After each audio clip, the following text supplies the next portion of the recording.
Olá, eu sou o professor Marcos Holanda e hoje nós vamos conversar um pouco sobre os 4 pilares que integram o estudo e o ensino da língua portuguesa, bem como os 14 autores que constam na bibliografia para a prova de professor categoria OFA.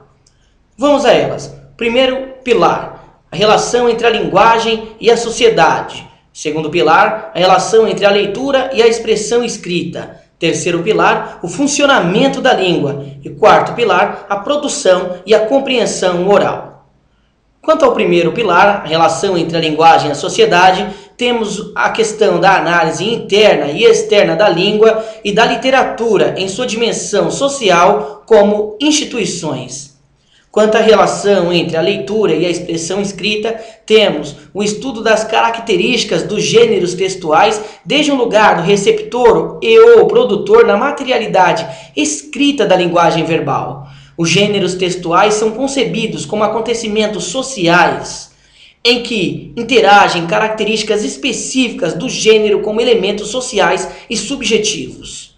Já quanto à questão do funcionamento da língua, temos a análise interna e externa da língua e da literatura como realidades intersemióticas. Quanto à produção e à compreensão oral, temos os aspectos relacionados à produção e à escuta do texto oral. Bom, vamos aos autores. No que se refere ao primeiro pilar, a relação entre a linguagem e a sociedade, temos Terry Eagleton com as seguintes palavras-chave: a questão do marxismo, da teoria da literatura, da relativização dos valores. Prestem bem atenção nesse aspecto. Toda vez que se fala em Terry Eagleton, há uma relativização complexa dos valores. Não existem valores absolutos. Portanto, ele volta a discutir, afinal, o que é literatura diante dessa relativização toda. A questão da crítica e da história literária, a literatura como um bem cultural. O segundo autor, Alfredo Bose, trata da questão da literatura e o marxismo, a questão da hermenêutica, da interpretação do texto literário. Quais são as ciências que contribuem para essa interpretação? Bem como a questão da história da literatura, o modernismo e o processo de modernização. Depois nós temos Antônio Cândido, a questão do marxismo sociológico. Mais diretamente a questão da literatura e da sociedade, análise da forma e do conteúdo. Veja bem, Cândido é um dos primeiros a tratar essa questão, a conciliação entre uma vertente estruturalista e uma vertente marxista sociológica da literatura. Então, integrando dois aspectos interessantíssimos dos estudos literários. Depois nós temos Mikhail Bakhtin, a questão do estruturalismo marxista, a análise dos processos de formação ideológica da língua e dos discursos dos personagens na literatura. Bakhtin, de certa forma, acaba perpassando todos os outros pilares, mas isso é uma outra questão. E por fim, José Saraiva trata da questão da história da literatura, dos contextos de produção e do texto literário. Quanto à questão da leitura e da expressão escrita, temos Teresa Colomer, que trata da questão do ensinar a ler e ensinar a compreender. Mais especificamente, a questão da psicolinguística. Trata de valorizar os conhecimentos prévios dos alunos, o conhecimento que os alunos já trazem de casa para a escola.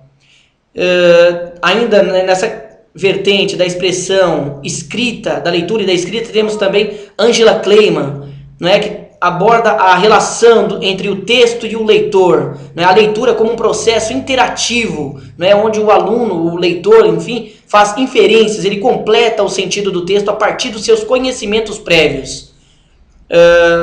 Quanto ao aspecto do funcionamento da língua, nós temos o Norman Fairloff, que trata exatamente da questão da análise do discurso, da sociolinguística, né? Depois temos o Mauro Wilton de Souza, que aborda também a questão do sujeito, o papel do sujeito no texto, né? Volta-se então para a questão da análise do discurso. Em seguida temos a Engedore Koch-Vilaça, que trata também da questão da análise do discurso, da produção de sentidos, né? Gêneros do discurso e a semiótica. Depois temos o Volker Noll, que trata um estudo da dialetologia, a questão da história da língua portuguesa, dos contrastes entre o português brasileiro, o português de Portugal e o português espalhado pelo mundo. Em seguida temos ainda a Nilson Santana Martins, que trata a questão da estilística, dos usos especiais que são feitos na língua.